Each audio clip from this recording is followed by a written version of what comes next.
Jason, first of all, Happy New Year. I think the Happy market New is Year. relieved to turn the page on 2022 and get into 2023.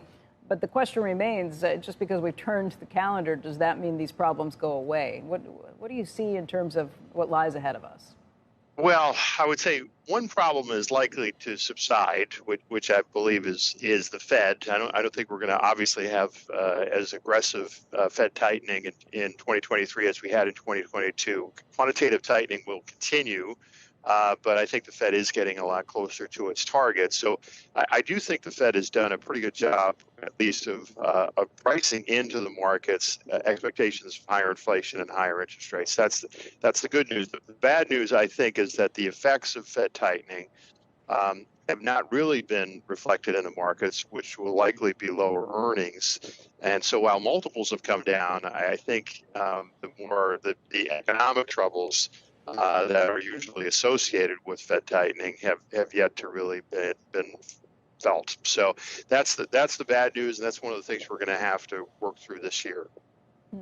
We're watching the futures this morning, and they've come down. We're still up by about 95 points for the Dow futures, but when we started the show just over an hour ago, they were up by about 230 points. It's unusual to see stock market futures and Treasury prices moving higher at the same time. That's what we've seen this morning. Gold's been up too. Which do you think is right? Which is the better indicator? Well, I think the era of free money or negative real rates, I believe, is over. And I think quantitative easing, I think the benefit of hindsight in the fullness of time will be considered to be a policy error because it was used for so long. Not because it was used initially, but because it was used for so long. And one of the things that worries us a little bit about the markets this year is that while inflation, it probably has peaked and will come down, there's a decent chance that long-term interest rates stay high. And that's because I think people have forgotten almost that normally you require some premium over the rate of inflation to lend people money, even the federal government.